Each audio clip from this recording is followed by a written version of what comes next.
금융위원회에 일반 사모집합투자업으로 등록하셨나요? 지난번 영상에서 일반 사모집합투자업 등록 절차 및 심사 요건에 대해 알아보았습니다. 일반 사모집합투자업으로 등록한 이후에도 몇 가지 꼭 해야 하는 일들이 있는데요. 관련 홈페이지에 가입하고 금융감독당국에 대한 보고 의무를 이행해야 합니다. 이번 영상에서는 자산운용사 운영과 관련하여 자주 나오는 질문들에 대한 대처 방법을 알아보겠습니다. 자산운용사가 등록을 한 후에도 몇 가지 꼭 해야 할 일이 두 가지가 있습니다. 전자문서 교환 시스템과 금융정보 교환망에 가입해야 되고 금융감독당국에 보고할 의무가 있는데요. 여기서 잠깐! 금융감독원 홈페이지에 가입할 때 필요한 금융회사 코드는 금융감독원에서 별도로 알려드립니다. 첫 번째, 전자문서 교환 시스템은 금융감독원과 금융회사 간 문서를 전자로 송수신할 수 있는 시스템입니다. 우선 초기 화면에서 신청서 다운로드를 클릭해서 전자문서 교환 시스템에 가입을 합니다. 이용 절차를 잘 숙지해서 금융회사 보고나 공시사항 등의 문서를 송수신 처리하면 됩니다. 다음은 금융정보 교환망에 가입합니다. 홈페이지 초기 화면에 사용자 등록 신청을 클릭해서 절차에 따라 가입하고 사용자 매뉴얼을 숙지해서 업무 보고서를 제출하고 CPC 지원 시스템에 대한 권한 신청도 함께 해야 합니다. 등록했는데 상호를 변경하는 경우에도 변경사항을 보고해야 되는지요? 일반 사모집합투자업으로 등록한 후에 상호를 변경했다면 전자문서 교환 시스템을 통해 자산운용 총괄팀에 알려야 합니다. 감독당국에 보고해야 할 사항들에 대해서는 관련 법규에 따라 안전하게 운영합니다. 집합투자업자의 회계기관은 자본시장법 시행 규칙에 따라 한국이 채택한 국제회계 기준을 적용합니다. 자본시장법이 지배구조법으로 바뀐 후에는 주요 업무 집행 책임자, 감사위원회 또는 감사, 준법감시인, 대주주 변경 등의 보고 관련 근거 법규는 지배구조법에 따릅니다. 일반 사모집합투자업 등록 후 꼭 해야 할 중요한 사항은 감독당국에 보고 의무가 있는 사항들로서 보고 내용에 따라 해당 홈페이지를 보시고 처리하시면 됩니다.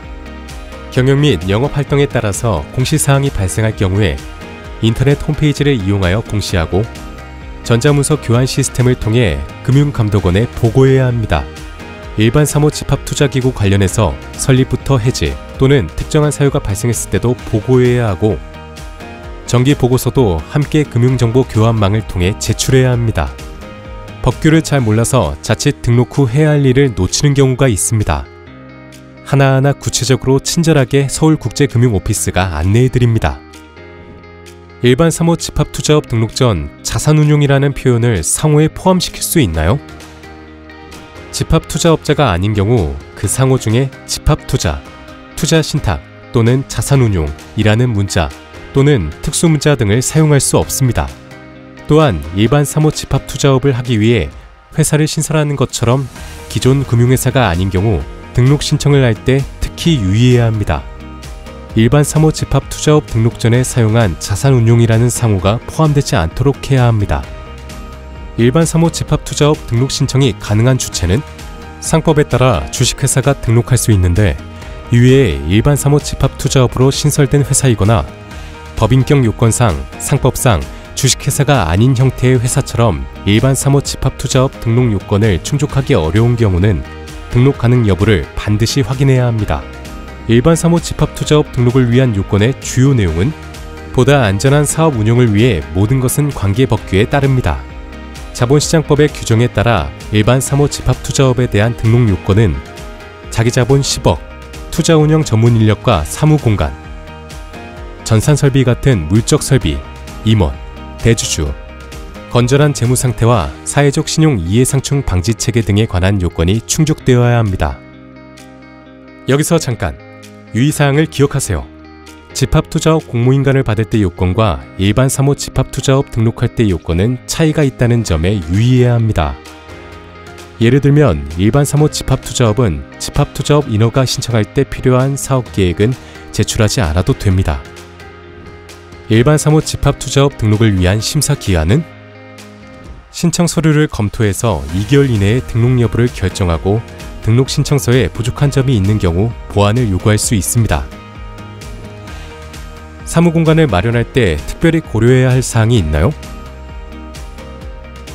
이해상충 부서 간 정보 차단벽을 설치해야 하는데, 예를 들어서 고유재산운용부서와 집합투자재산운용부서는 별도 업무 공간을 갖춰야 됩니다. 또한 내부기관과 감독기관이 감독 검사 업무를 할 때도 설비시설이 리스인지 임대인지 등 소유권의 완전성 정도를 금융투자업 규정에 따라야 합니다. 일반 사무 집합투자업자는 준법감시인을 1인 두어야 하는데요. 준법감시인은 내부 통제 기준의 준수 여부를 점검하고 내부 통제 기준을 위반하는 경우에 이를 조사하고 관련 업무를 총괄하는 역할을 해야 합니다. 여기서 잠깐! 준법감시인을 임명할 경우 첫째, 이사회의 의결을 거쳐야 합니다. 둘째, 임기는 2년 이상으로 하여야 하고, 마지막 조건은 회사의 재무적 경영 성과와 연동되지 않는 별도의 보수를 지급하고 평가 기준을 마련하여 운영해야 한다는 것입니다. 일반 사무 집합 투자업을 희망하는 해외 금융기관은 등록 후에 해야 할 일을 명심해야 합니다. 관련 홈페이지에 가입하고 보고 의무가 있는 사항들에 대해서 구체적으로 확인해야 합니다. 서울국제금융오피스는 서울의 금융중심지인 여의도 원 IFC 16층에 위치하고 있으며 해외 금융기관들이 한국에 조기 정착할 수 있도록 지원하고 있습니다. 서울국제금융오피스는 여러분의 한국 진출을 지원하기 위해 기다리고 있습니다.